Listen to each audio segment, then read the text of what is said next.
उम्मे जमील ऐसी औरत थी जिसका नाम सुनकर शैतान भी कांप जाता है, और यह इतनी ज्यादा बुरी थी कि यह अकेली ऐसी औरत है जिसके बारे में कुरान पाक खुद कहता है कि यह जहन्नम में जाएगी। यह इतनी ज्यादा बुरी थी कि इसे एक लक़ब दिया गया, जहन्नम की माँ। उम्मे जमील का असल नाम अरवा बिन्त हरब था और वह अबू सुफियान की बहन थी। उसकी शादी अबू लहब से हुई जो मक्का के सबसे ताकतवर और अमीर आदमियों में से था। दोनों अपने माल और रुतबे पर घमंड करते थे, लेकिन दिलों में हसद और नफरत भरी हुई थी, खासकर रसूल अल्लाह सल्लल्लाहु अलैहि वसल्लम के लिए। जब नबी सल्लल्लाहु अलैहि ने इस्लाम की दावत दी तो सबसे पहले अबू लहब और उम्मे जमील ने आपका मजाक उड़ाया। अबू लहब ने कहा, तेरा नाश हो ए मोहम्मद, और उम्मे जमील ने अपनी जुबान से ऐसी आग भड़काई कि मक्का के लोगों में इस्लाम के खिलाफ जहर फैल गया। हर रोज सुबह वह औरत कांटे और लकड़ियां उठाकर रसूल अल्लाह सल्लल्लाहु अलैहि वसल्लम के रास्ते में फेंका करती ताकि आपको चोट लगे। दिन के वक्त वह बाजारों में इस्लाम के बारे में झूठ फैलाती और रात को लोगों के दरमियान फितने और बदगुमानी पैदा करती। उसकी जुबान तलवार से तेज थी जो किसी के ईमान को चीर देती थी।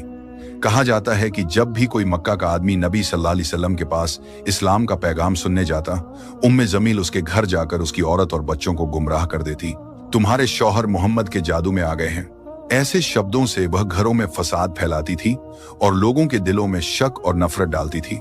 इससे ज्यादा जिल्लत का काम और क्या हो सकता है कि एक औरत अपनी पूरी जिंदगी सिर्फ नफरत फैलाने में लगा दे। जब सूरह अल-लहब नाजिल हुई और अल्लाह ताला ने उसके अंजाम का फैसला सुना दिया तो उम्मे जमील गुस्से में पत्थर उठाकर चिल्लाते हुए निकल पड़ी, मैं मोहम्मद को ढूंढ रही हूं, उसने मेरे और मेरे शौहर की बुराई की है। लेकिन जब वह मस्जिद हराम पहुंची, रसूल अल्लाह वहां हजरत अबू बकर रज़ी अल्लाहु अन्हु के साथ बैठे हुए थे। अल्लाह ताला ने उम्मे जमील की आंखों पर पर्दा डाल दिया। वह आपके सामने से गुजरी मगर देख नहीं सकी। उस वक्त हजरत अबू बकर ने हैरान होकर कहा, या रसूल अल्लाह, यह तो आपके सामने से गुजरी लेकिन आपको देखा ही नहीं।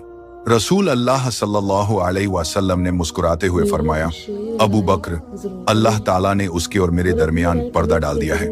इस तरह अल्लाह ने अपने रसूल को अपनी हिफाजत में रखा और उम्मे जमील अपनी नफरत में अंधी बनकर वापस चली गई। आखिरकार जब अबू लहब ने बद्र के बाद इस्लामी फतह की खबर सुनी तो उसी गम और गुस्से में मर गया। उम्मे जमील भी थोड़े अरसे बाद अपनी बुरी मौत मर गई।